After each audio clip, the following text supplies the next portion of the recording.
So again, nitrogen cycle is a cycle that includes all 4 spheres on Earth. And so what we're thinking about here today is not only does how the nitrogen cycle work, but also what is the human impact. And so that's what this discussion is going to focus on. Now that we know that nitrogen is found in all spheres, is transferred to usable forms by bacteria, we want to think about, well, what's our role as humans, right?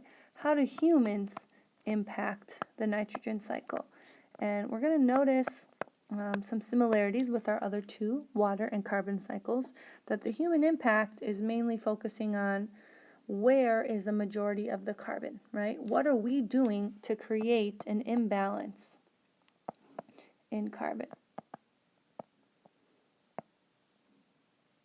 And then, of course, what does that imbalance cause?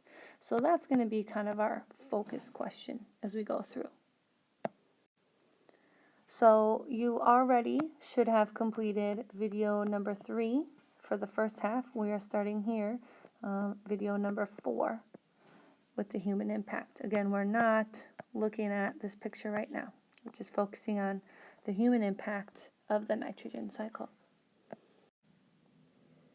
So the main way that humans are impacting the nitrogen cycle is we're creating an imbalance within the 4 spheres.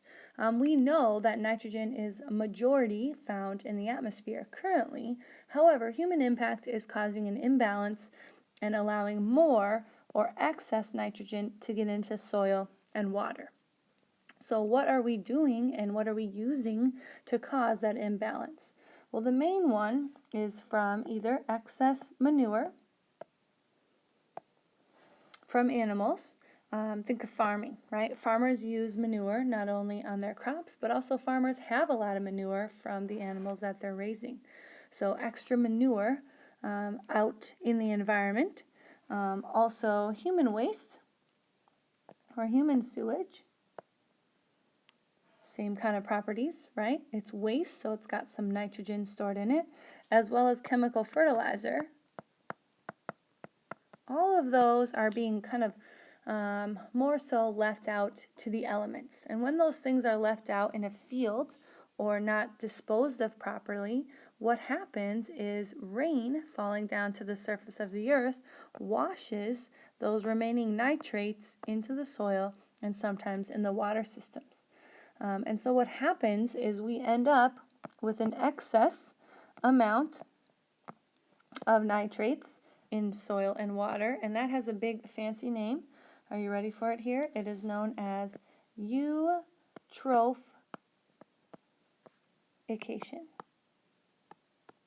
Okay, and it's written on your sheet there, eutrophication. Right? What's happening in this term is that we are saying we have too much nitrogen for that environment, and that can cause some big issues. What this excess nitrogen can do is cause an imbalance then in the living things within that environment. So because we know nitrates are basically a food for plant growth, what happens is when I see an increase or more nitrogen in an environment, what I notice is that the plants also increase. Because nitrogen is essentially a plant food, with an excess of nitrogen, the plants grow out of control. And we oftentimes call those algae blooms. So this is nothing strange to us here in Minnesota, right? We see this green kind of duckweed plant covering up a lot of ponds and rivers and just stagnant water all across our state. And a lot of times this excess algae is there because there is too much fertilizer. So that extra fertilizer seeps into the water, bringing in nitrates, and because nitrates are a plant food, the plants consume all that excess nitrates and explode, right? There's so many plants taking in that excess nitrogen. So these algae plants in the water will continue to grow and consume until those nitrates are gone, right? They will keep consuming until the nitrogen is used up, and of course then their plant growth will end.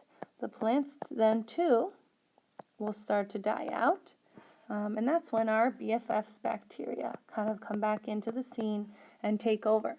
They start to recognize, hey, there's all these plants hanging around, nothing's happening to them, and they start to consume. Now, because bacteria are living things just like people, as they're eating and doing their thing, they're breathing too.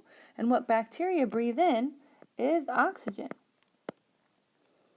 And so these aquatic bacteria start breathing in as they're eating these aquatic plants, and it really leads to death of the lake or death of the water. And that sounds really crazy to say that the water can die, but what happens as they absorb or breathe in a high amount of that oxygen, there's no other oxygen left for the species within that lake. And so we call this process that eutrophication, and what that's creating is what we call a dead zone. You read a little bit about that already in your article, right? A dead zone is occurring here because from all that excess nitrogen, the plants grew and grew. The plants eventually ran out of food. Bacteria came in, started eating the plants, and because they're a living thing, they consume a lot of the oxygen from the water, taking out or drawing out so much of the oxygen that we end up with these organisms that can't survive. Their oxygen levels in the water aren't good enough. One of the biggest dead zones in our U.S. is the Gulf of Mexico, right? Here's the Gulf. And we can see that up close against the coast, the oxygen levels are really low. And the further out we get, they get a little bit higher. And so there are little pockets of dead zones all across the coast here because they're at the coast. So all these nitrates are running kind of towards that coastline, and they collect on these coastal areas, creating dead zones around the Gulf of Mexico. So what I'd actually like you to do here is see what you can fill in on this little human impact flow chart. It starts here at fertilizer and kind of goes all the way around and ending with the dead organisms. And so what I'd like you to do is see if you can fill in the blanks on your own. And you can use the little discussion that we've already had, but I want you to see if you can fill it in without me, and then we'll kind of review here at the end. And if you're on track, what I'd like you to do, see the little box that says human impact kind of in the bottom? What I'd like you to do is put a star in every corner of that box if you're kind of following along and paying attention. That will give me a clue on your paper that you are keeping on track with me. Thank you so much. So go ahead and pause the video if you haven't yet. See what blanks you can fill in, and then we'll go back and edit as needed. So go ahead and pause.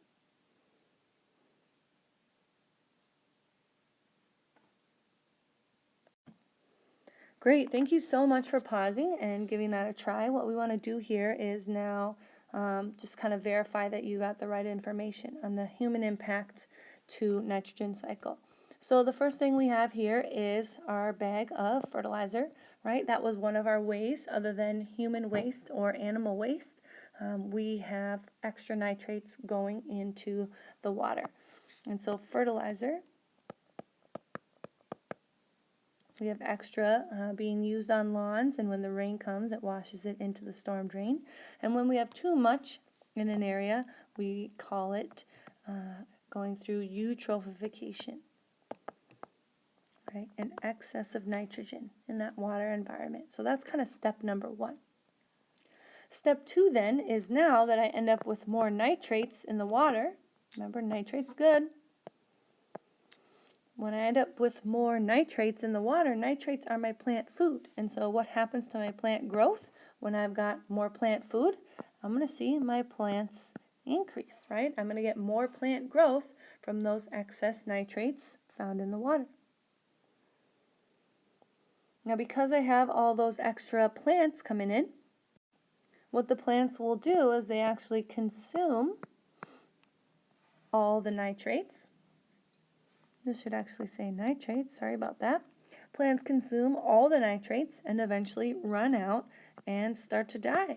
They're dying out because their food has already been consumed. So here we can see our plant running out of nitrates, starting to kind of die out. But as it starts to die out, our bacteria, BFF, are back to the game. And the bacteria come in and they start to consume those plants. Right? Bacteria comes in, they start to consume the plants, and as they do that, they're breathing and consuming, and they start to use up all the oxygen that is found in that water environment. Now, as the bacteria start to multiply because they have an excess of food, we start to notice that the oxygen levels drop. And so now I'm noticing with a lack of oxygen, what I'm creating here is known as that dead zone. Right? A body of water that is lacking oxygen where other species cannot survive. So when we think human impact for the nitrogen cycle, what we think of is how humans are creating that imbalance of nitrogen in the soil and the water. Right? What are we putting in that's causing there be too much? And what are the steps that occur to create that dead zone that we don't want, right? The area that's unlivable for aquatic animals. So again, the focus is kind of what are we doing to create that imbalance? Awesome.